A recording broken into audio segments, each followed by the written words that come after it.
2024 లేదా 25లో డిగ్రీ లేదా బీటెక్ చదివారా? సాఫ్ట్‌వేర్ జాబ్ కోసం ఎదురు చూస్తున్నారా? అయితే కోడ్ జ్ఞాన్ 100 డేస్ కోర్సులో చేరండి. జాబ్ సాధించండి. సార్ నమస్తే. సార్ ఒక విషయం చెప్పండి.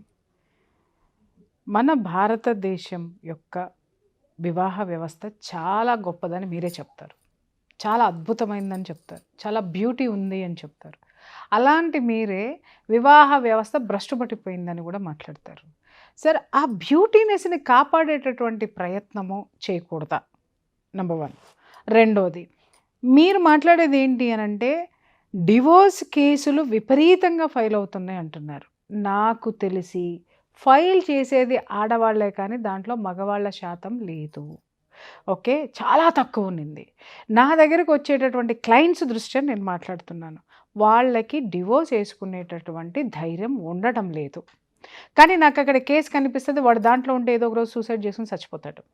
ఒక పక్క డివోర్స్ వేస్తే కేసులు పెడుతుందేమో అన్న టెన్షన్ తోటి చచ్చిపోవాలనా, లేకపోతే డివోర్స్ వేయకుండా ఆ డైరెక్ట్గా పడేటటువంటి టార్చర్ తోటి చచ్చిపోవాలా? ఏదో ఒకటి చెప్పండి. ఇప్పుడు ఫస్ట్ మీరు ఒక విషయాన్ని ఏం చెప్పారంటే, భారతదేశంలో వివాహ వ్యవస్థ ప్రపంచవ్యాప్తంగా చూసుకుంటే భారతదేశం యొక్క వివాహ వ్యవస్థ చాలా పటిష్టమైంది, చాలా బ్యూటిఫుల్ కూడా అని నేను ఎప్పుడు చెప్తుంటాను జనరల్గా.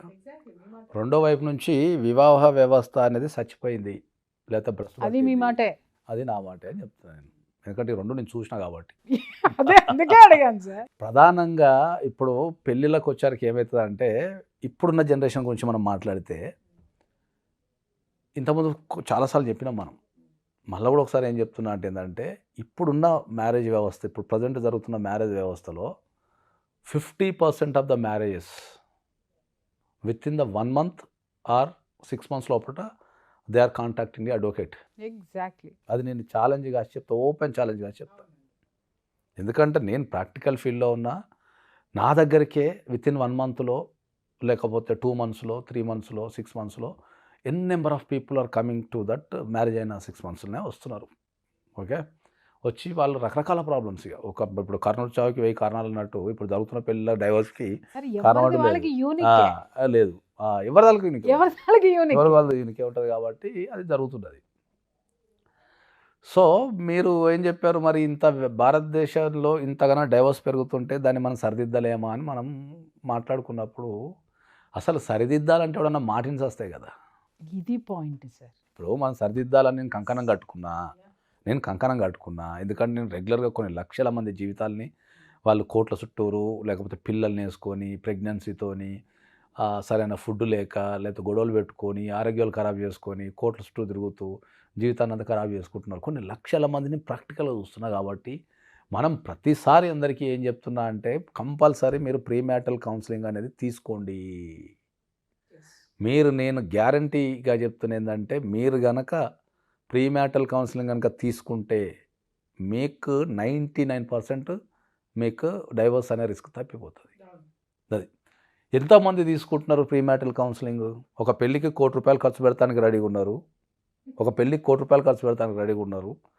కొన్ని సందర్భాలలో ఒక ఫోటోషూట్కి సంబంధించి లక్షలు ఖర్చు పెడతానికి రెడీగా ఉన్నారు. ప్రీమ్యారిటల్ కౌన్సిలింగ్కి వెళ్ళి అదే ప్రీమ్యారిటల్ కౌన్సిలింగ్కి వెళ్ళి ఒక కౌన్సిలర్ దగ్గర కూర్చొని, నేను పెళ్లి చేసుకుందాం అనుకుంటున్నా, మరి నా ఇష్యూస్ ఇవి ఉన్నాయి, లేకపోతే ఈ ఇష్యూస్ ఉన్నాయి, దీంట్లో మీరు ఇచ్చే సలహా ఏంది అనే ఒక్క ఎక్స్పర్ట్ని అడగగలిగే ధైర్యం కానీ, దమ్ము కానీ, అవగాహన కానీ లేవు. ఎవరికి, పెద్దోళ్ళకి లేవు, చిన్నోళ్ళకి లేవు. ఓకే, వాళ్ళకి ఏమైనా ఒక పట్టుకేసుకుంటారు. జాబ్ ఎట్లుంది, ఎర్రగా ఉన్నాడా, బుర్రగా ఉన్నాడా, కుటుంబం ఎట్లుంది, కథ చూసుకుంటారు.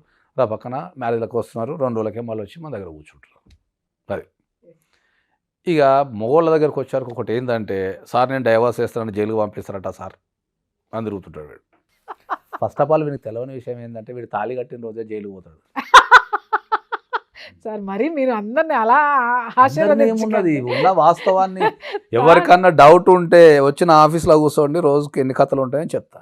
నా దగ్గరికి వచ్చి చూసినా బోళ్ళని చూపిస్తాను కదా సార్. వీళ్ళకు అర్థం కాని విషయం ఏంది అంటే, అందరికి అర్థం కాని విషయం ఏంది అంటే, ఒక్కసారి పెళ్ళైన తర్వాత ఆమె నీ భార్య ఉన్నంత కాలం కేసు పెట్టే ఒక అధికారం, ప్రొవిజన్ ఉంది. ఏంది, దానికి లిమిటేషన్ లేదు. ప్రొవిజన్కి లిమిటేషన్ లేదు. నేను చెప్పేది అది. ఇప్పుడు ఒక భార్య భర్త గొడవ 60 ఏళ్ళైనా అవుతున్నది, పెట్టచ్చు, 70 ఏళ్ళైనా చచ్చిపోయే ముందు కూడా పెట్టచ్చు. పెట్టచ్చు. 90 సంవత్సరాలు వచ్చినాయి చచ్చిపోతున్నాడంటే పెళ్ళానికి 90 సంవత్సరాలు వచ్చినాయి, ఇంకో గంట సేపట్లో చచ్చిపోతుంది అన్నాం కూడా పోలీస్ స్టేషన్కి ఫోన్ చేసి మా ఆయన నన్ను బతికినంత కాలం పెళ్లి నుంచి ఇప్పటిదాకా సతాయించండి సార్, తట్టో లేక చచ్చిపోతున్నారు సార్, సపకాన్ని వచ్చింది అనుకో వాళ్ళు వచ్చి తీసుకోవద్దు. ఆ కేసు కూడా ఫైల్ అవుద్దా? స్టేట్మెంట్ ఇచ్చింది కదా, కాదు మరి రారా బాయ్ నీ పెళ్ళ మీద చెప్పింది ఫోన్లో రా అని కూర్చుంటారు. ఓకే. ఇప్పుడు వీళ్ళందరికీ అర్థం కాని విషయం ఏంటంటే నువ్వు పెళ్ళి తాళి కడుతుంటేనే యుద్ధంలో దిగినవు, ఓ ఇది ఈ పాయింట్ తాళి కడుతుంటేనే యుద్ధంలో దిగినావు నువ్వు, మళ్ళీ కథలని పక్కన పెట్టి కూర్చుంటావు ఎందుకు? అంటే మర్చిపోయినాడు సార్. ఆడు ఇద్దరు నేను అనుకుంటున్నాడు, లేదు ఇద్దరు దిగి శాంతి జెండా ఎగరేస్తున్నాడు. శాంతి జెండా కూడా కాదు. ఇప్పుడు ఏదో అంటారు చూసారా, క్రికెట్ ఆడేటప్పుడు ప్లేయర్స్ ఎంతమంది ఉంటారు, ఎక్స్ట్రా అదే ప్లేయర్స్. నేను అందరికి చెప్తా, మా ఇంట్లో కానీ బయట కానీ ఎవరన్నా పెళ్లి చేసుకుంటుండంటే అని పక్క పిలిచి 2 విషయాలు చెప్తా. చెప్పండి సార్, అది మా వాళ్ళకి కూడా చెప్పండి. 2 విషయాలు చెప్తా. ఓకే, నువ్వు తాళి కడుతున్నావు అంటే 5 కేసులకు సిద్ధపడు ఫస్ట్. ఇది మరి బాగుంది సార్, బాగా కాపురం చేసుకోమని చెప్పచ్చు మరి కదా. ఎవడు కాపురం చేసుకోమని చెప్తే ఎవడుంటాడు? తెల్లారు వస్తాడు, సార్ నా పిల్లం కొట్టింది సార్, నా పిల్ల మాతో మాట్లాడుతుంది సార్, నా పిల్ల వీనితో మాట్లాడుతుంది సార్, నా పిల్ల మొత్తం వాళ్ళమ్మ మాట ఉంటుంది, వాళ్ళ అయ్య మాట ఉంటుంది, ఇంట్లో నుంచి వెళ్ళిపోయింది రావటంలే, ఎన్ని సమస్యలు అని ఏంటాం మనం. మీరేం చెప్తారు? 2 విషయాలు చెప్పండి. 2 విషయాలల్లా నువ్వు ఎవరినైనా పెళ్లి చేసుకుంటున్నావు అంటే ఫస్ట్ 5 కేసులు కొట్లాడాలా. ఇప్పుడు పెళ్లి చేసుకునేటప్పుడు ఒక శోభనాన్ని, పెళ్లి చేసుకునేటప్పుడు ఒక ఎలా ఊహించుకుంటావు? ఊహించుకుంటావో దాని వెనక 5 కేసులు కూడా ఊహించుకో అని చెప్తున్నా. అంటే 5 కేసులు ఊహించుకో అని చెప్తున్నా. ఇప్పుడున్న సిచ్యువేషన్లో నన్ను అందరు అంటారు కదా, ఈ రీసెంట్గా పెళ్లి చేసుకున్న వాళ్ళు ఎవరన్నా ఒక్కరు సుఖంగా ఉన్నారు అంటే నాకు SMS చేయండి, నేను ప్రొఫెషనల్ వదిలిపెట్టి వెళ్ళిపోతాను నేను. రెండో విషయం ఏంటంటే అడ్వకేట్ ఖర్చులకు పైసలు బ్యాంకులు వేసుకో. ప్రతిదానికి కేటాయిస్తారు కదా మీరు, ప్రతిదానికి ఏం కేటాయిస్తారు? రిసెప్షన్కి ఇంత, చీరలకింత, నగలకింత బడ్జెట్ వేసుకుంటారు కదా ప్రతిదీ. లాస్ట్ కింద అడ్వకేట్ ఫీజు కూడా వేసుకోండి బడ్జెట్, అప్పుడు పెళ్లి చేసుకోండి. అప్పుడు నొప్పి లేవదు, ఎందుకంటే నువ్వు మానసికంగా ఆల్రెడీ ప్రిపేర్ అయిపోయాను. ఓహో నేను పెళ్లి చేసుకుంటున్నా అంటే 5 కేసులు, ఇంత అడ్వకేట్ ఫీజు కమాన్ అన్నామంటే నొప్పి లేవదు, వీడి దప్ప అని ఆలోచిస్తాడు. విషయం ఏంటంటే లాస్ట్ లో ఫీజు కట్టారు, డబ్బులు ఉండవు. ఇదంతా వచ్చి మళ్ళీ లాస్ట్ అదే చెప్తాడు, సార్ మొత్తం పెళ్లికి అయిపోయినాయి సార్, ఏం లేవు అంటాడు వచ్చి. మరి మనం ఎట్లా బతకాల? దేశంలో న్యాయం జరుగుతాం లేదు అంటే సింపుల్, నువ్వు ఒక మంచి ఫుడ్ ఎట్లా తింటావో, ఎక్కడన్నా నువ్వు ఏదైనా బెస్ట్ చూసుకుంటావు. జనరల్గా బెస్ట్ ఏదైనా పని చేయాలనుకుంటే నీ స్థాయికి బెస్ట్.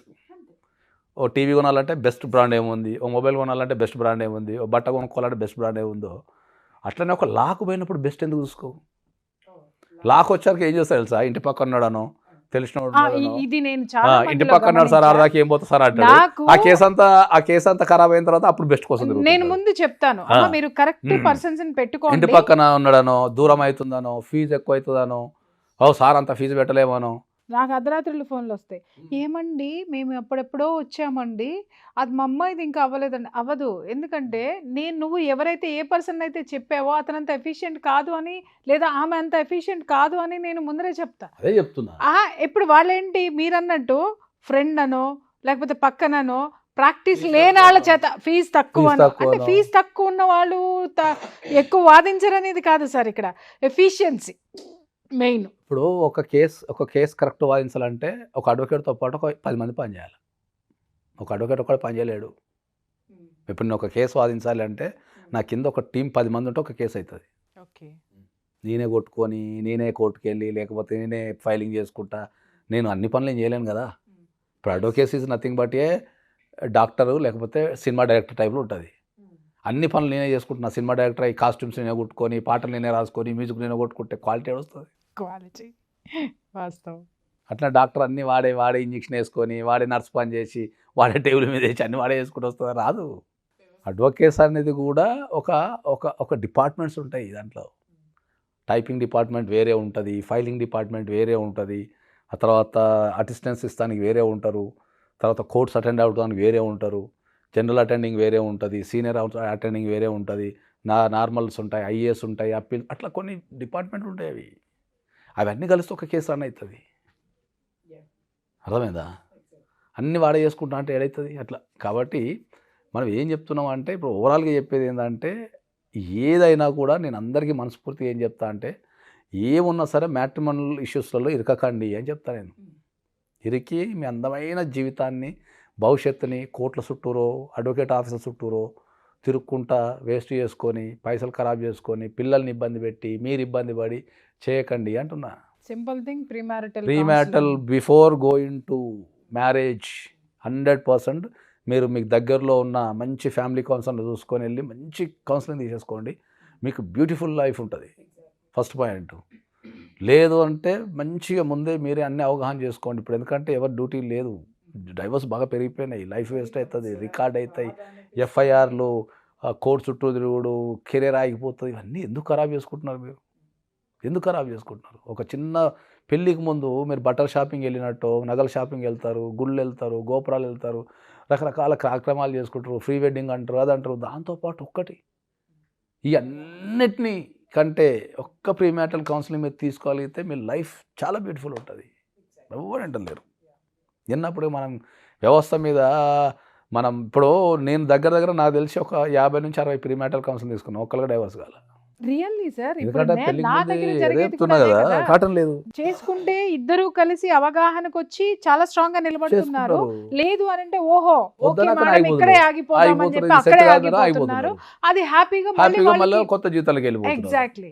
అది చాలా నేను చేసే వాటిల్లో కూడా నేను ఇది గమనించాను సార్. బట్ ఎవరికి అర్థం కాని విషయం చాలా విషయాలు కుటుంబ సభ్యులు ఏంటంటే మొహమాటానికి పోయి అబ్బో అడుగుతా ఏమన్నా అంటారేమో, ఆ కారు వాళ్ళదే అని వీడు అనుకుంటాడు, అది రెంట్కి తిప్పుతాడు. అన్ని అబద్ధాలే కదా, అబద్ధాలు. అబద్ధాలని నమ్ముతారు తప్ప అరే వాస్తవాలను తెలుసుకోవడానికి రండి అనడానికి చొరవ ఎవరు చూపించడం లేదు. అక్కడ తర్వాత ఏమవుతుందంటే సార్, వాస్తవాలని బయటికి నిరూపించలేక చచ్చిపోతున్నారు ఫస్ట్.